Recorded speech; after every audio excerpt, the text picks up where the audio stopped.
Many people notice something about themselves in conversations, and they have a thought that they might say, a perspective, a boundary, or a feeling, but something inside hesitates. The words stay inside instead of coming out. And later, when the conversation is over, the thoughts return very clearly. And you might think, why didn't I say anything? Or why does speaking my mind feel so difficult? Today, we're going to explore why that hesitation can develop, what the nervous system may be trying to protect, and how the experience of speaking can gradually begin to feel safer.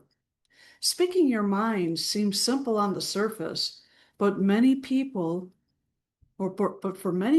it activates something deeper than communication. It activates relational safety. And when we express our thoughts, we expose something personal, our opinions, our needs, our boundaries.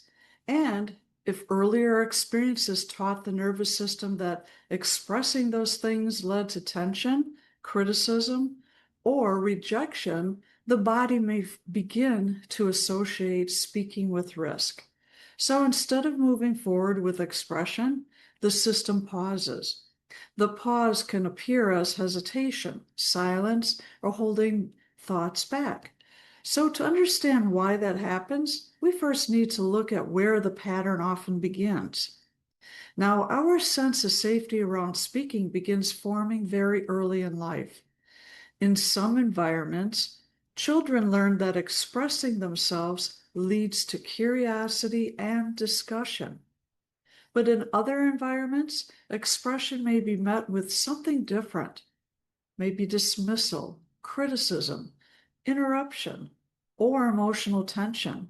And when that happens repeatedly, the nervous system begins to register an association that speaking up can create instability.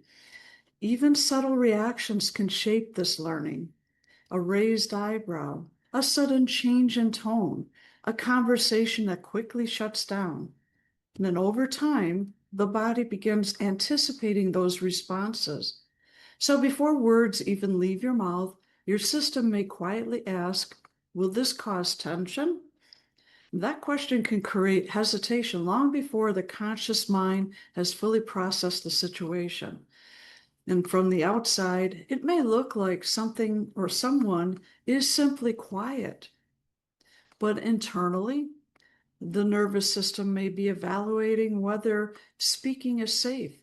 And when safety feels uncertain, silence can feel like the safer option. So there's another layer to this pattern that many people often overlook. For many individuals, the nervous system becomes highly attuned to the emotional atmosphere around them. And small changes in tone or facial expression can become very noticeable. And this heightened awareness develops for an important reason. The body learns that maintaining relational stability matters. If speaking in the past led to tension or disconnection, the system may begin prioritizing harmony over expression. So instead of saying what you think immediately, your mind may begin calculating. How will this be received? Could this upset someone? Is it worth the potential tension? And these calculations often happen very quickly, sometimes so quickly that the only visible result is silence. And what appears to be hesitation may actually be the nervous system trying to preserve connection. In this sense, the silence is not a failure to communicate. It is an attempt to maintain relational safety. The difficulty arises when that protective pattern continues in situations where speaking would actually be safe and constructive. And the nervous system is still responding based on earlier learning, and the body has not yet had enough experiences showing that expression can exist alongside stability. And there's another layer to this pattern that many people often overlook. For many individuals, the nervous system becomes highly attuned to the emotional atmosphere around them. So small changes in tone or facial expression can become very noticeable. This heightened awareness develops for an important reason. The body learns that maintaining relational stability matters. If speaking in the past led to tension or disconnection, the system may begin prioritizing harmony over expression. So instead of saying what you think immediately, your mind may begin calculating, how will this be received? Could this upset someone? Is it worth the potential tension? And these calculations often happen very quickly, and sometimes so quickly that the only visible result is that silence. So, what appears to be hesitation may actually be the nervous system trying to preserve connection.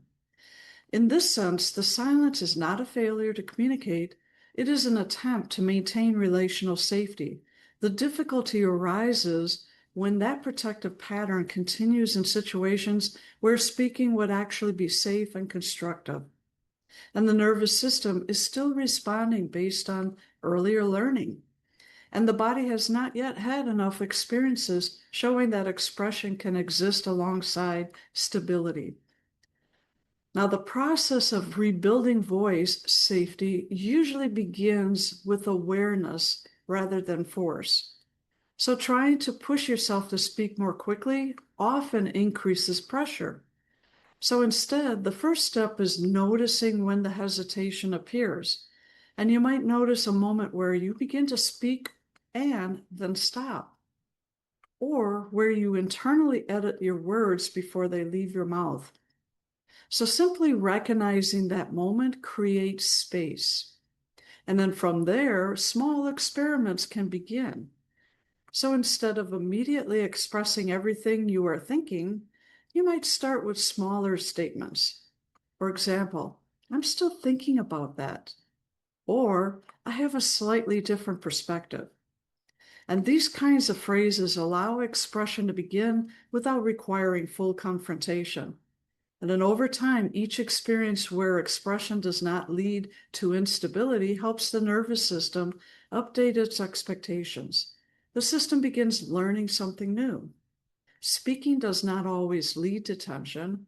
Gradually, the hesitation softens, not because the nervous system is forced to change, but because it has gathered enough evidence that expression can exist alongside safety. Now, this process unfolds slowly, and that pace is important. The goal is not to eliminate caution completely. The goal is to rebuild trust in your own voice. If speaking your mind has felt difficult at times, it often reflects a nervous system that learned to prioritize stability in relationships. That learning may have been necessary in earlier environments, but as circumstances change, those patterns sometimes remain longer than they need to. Understanding where the hesitation comes from can begin to soften the self-criticism many people carry around this experience. I want to thank you for spending this time exploring this topic in today's Healing Step session.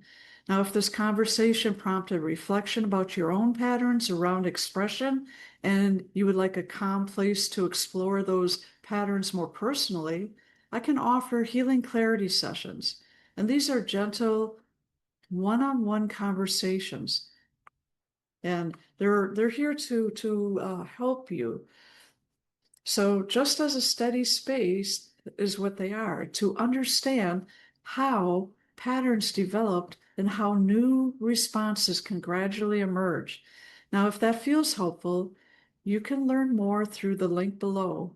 I want to thank you for taking a few minutes today to reflect on something that quietly shapes many conversations in daily life. I hope you have a wonderful day. Thank you. See you next week. Bye-bye.